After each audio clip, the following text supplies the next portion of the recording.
नमस्कार, मैं doctor Deepika Patidar easy Ayurveda DP में आपका फिर से स्वागत है। आज हम जानेंगे कुछ ब्रेन टॉनिक्स के बारे में। तो आज का लेक्चर स्टार्ट करने के पहले अगर आपने अभी तक हमारे चैनल को सब्सक्राइब नहीं किया है तो कर दीजिए ताकि आगे आने वाले वीडियो के नोटिफिकेशन आपको मिलते रहें। तो सबसे फर्स्ट हम देखते हैं ब्राह्मी, जिसका लैटिन नेम होता है बेकोपा मोनेरी। ब्राह्मी का जो उपयोग होता है आयुर्वेद शास्त्र में मेद्य द्रव्यों में किया जाता है, अर्थात जो हमारे बुद्धि को बढ़ाने वाले द्रव्य होते हैं उसके अंतर्गत जो होता है ब्राह्मी का उपयोग किया जाता है। ये जो हमारा कंसंट्रेशन पावर होता है, मेमोरी पावर होता है, उसको बढ़ाने का कार्य करते हैं। आयुर्वेद में जिसे धीर, धृति और स्मृति कहा जाता है, अर्थात जो ग्रहण करने की शक्ति होती है, धारण करने की शक्ति होती है और जो स्मरण करने की शक्ति होती है, अर्थात जो हमारी याददाश्त होती है, इन तीनों को ये बढ़ाने का कार्य करता है। इसलिए जो बच्चे कॉम्पिटिटिव एग्जाम की प्रिपरेशन कर रहे होते हैं तो उनके लिए भी इसका उपयोग जो होता है बहुत अच्छा होता है। और कुछ डिसीज जैसे अल्जाइमर डिसीज होती है जिसमें नर्व सेल्स जो होती है उनमें डीजनरेशन होना स्टार्ट हो जाता है, जिसकी वजह से उनकी याददाश्त जो होती है धीरे धीरे कम होना स्टार्ट हो जाती है। तो इन जैसी व्याधियों में भी जो होता है इसका उपयोग बहुत ही फायदेमंद होता है। आयुर्वेद में मानसिक विकार जो बताए गए हैं, जैसे उन्माद होता है, अपस्मार होता है, जिसको कि हम हिस्टेरिया और एपिलेप्सी मान सकते हैं, जो मिर्गी के दौरे आते हैं उनके लिए इसका उपयोग जो होता है बहुत ही अच्छा होता है।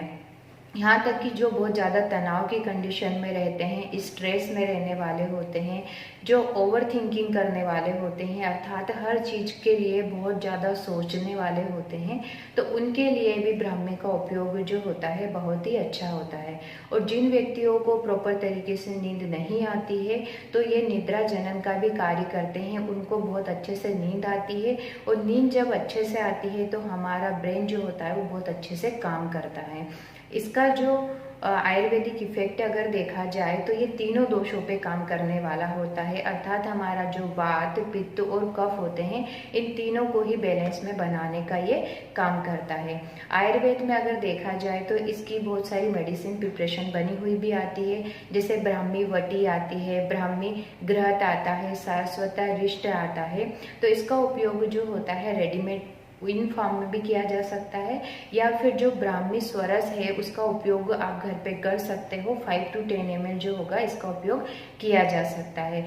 ब्राह्मी का जो उपयोग होता है वो हर एज ग्रुप वाले कर सकते हैं। सेकेंड हम ब्रेन टॉनिक देखते हैं तो वह होता है पंचगव्य घृत। आयुर्वेद में जो उन्माद और अपस्मार बताया गया है, अर्थात जो एपिलेप्सी होता है जिसमें मिर्गी के दौरे आते हैं, तो उसमें भी सबसे अच्छा जो होता है पंचगव्य घृत को बताया गया है। तो इसका उपयोग आपको किस तरीके से करना है, खाली पेट 1 से 2 चम्मच गुनगुने पानी के साथ जो होता है पंचगव्य घृत को लिया जा सकता है। पंचगव्य घृत का उपयोग जो होता है प्रतिमर्श नस्य की तरह लिया जा सकता है, अर्थात 2-2 बूंद जो होती है दोनों नाक में डाल के भी यूज किया जा सकता है, जिससे जो होता है हमारे ब्रेन पे बहुत अच्छा इफेक्ट जाता है। थर्ड, पंचगव्य घृत का उपयोग जो होता है पादाभ्यंग के लिए किया जा सकता है, जिसका मतलब होता है कि जो पैर के तलवे होते हैं उसमें हम पंचगव्य घृत की मालिश कर सकते हैं। तो इसका इफेक्ट भी जो होता है हमारे ब्रेन के ऊपर बहुत ही अच्छा होता है। थर्ड हम ब्रेन टॉनिक देखें तो वह होता है पेठा।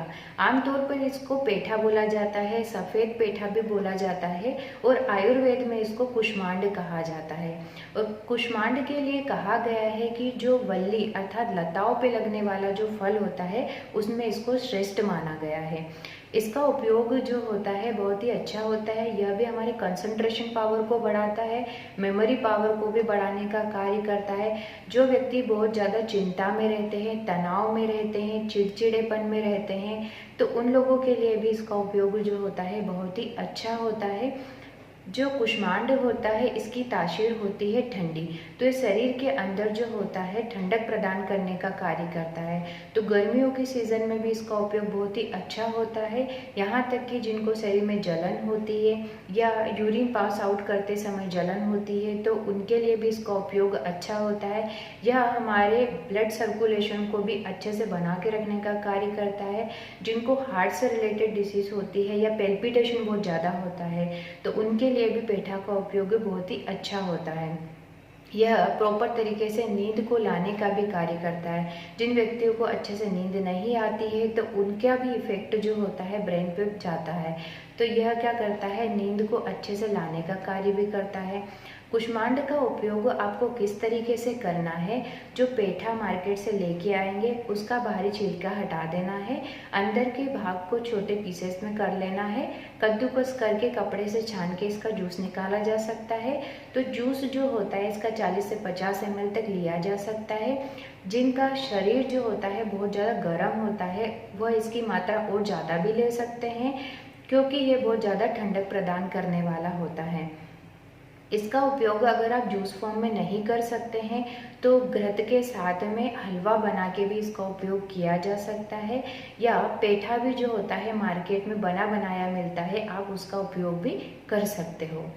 फोर्थ अगर हम उपयोग देखें तो वह होता है वचा। वचा जिसको एकोरस कैलेमस कहा जाता है। वचा का उपयोग जो होता है वो बहुत ही फायदेमंद होता है। ये बच्चों के लिए तो बहुत ही इफेक्टिव द्रव्य होता है, परंतु वचा जो होता है इसकी प्रॉपर्टी थोड़ी उष्ण तीक्ष्ण होती है, इसलिए इसकी मात्रा जो होती है बहुत ही अल्प मात्रा, बहुत ही कम मात्रा में इसको उपयोग किया जाता है। जो बच्चे तुतला के बोलते हैं उनके लिए इसका उपयोग बहुत ही अच्छा होता है। यह वाक् की शुद्धि करने का कार्य करता है, अर्थात ये वाणी की शुद्धि करने का कार्य करता है, अच्छे से बोलाने का कार्य करता है। तो इसका उपयोग जो होता है आपको किस तरीके से करना है, मुलेठी के साथ इसका उपयोग कर सकते हैं, क्योंकि मुलेठी जो होता है वह ठंडक देने का कार्य करता है, पित्त का शमन करने का कार्य करता है। तो इसका उपयोग जो होता है, मुलेठी को 1 चम्मच लेना है पाउडर को, उस पाउडर में चुटकी इतना जो होता है वचा के पाउडर को मिक्स कर लेना है, और दोनों को मिक्स करने के पश्चात जो होता है जीभ पे हल्का हल्का इसको चटा के यूज़ किया जा सकता है। इसका इफेक्ट जो होता है बहुत ही अच्छा होता है। आयुर्वेद शास्त्र में जो होता है मेद्य द्रव्यों में बुद्धि को बढ़ाने वाले द्रव्य बहुत सारे आते हैं और उनका उपयोग जो होता है किया जाता है। अगर किसी को ब्रेन से रिलेटेड डिसीज होती है तो उनको और भी द्रव्यों के साथ में यूज़ करके दिया जाता है, जैसे अश्वगंधा होता है, आमलकी के साथ भी दिया जाता है, ज्योतिषमती भी होता है, मुलेठी भी होता है। तो इस तरीके से आयुर्वेद में और भी मेद्य द्रव्य होते हैं जिनके साथ में उपयोग किया जाता है। तो उसका उपयोग जो होता है एक आयुर्वेदिक चिकित्सीय परामर्श के बाद ही लिया जा सकता है, क्योंकि आयुर्वेद की जितनी भी औषधियों का उपयोग होता है यह एज और प्रकृति के अकॉर्डिंग किया जाता है, इसलिए आप उनके परामर्श के बाद उपयोग कर सकते हैं। आपको अगर हमारा लेक्चर अच्छा लगा तो हमारे चैनल को सब्सक्राइब कीजिए और मेरे वीडियो को लाइक और शेयर कीजिए। धन्यवाद।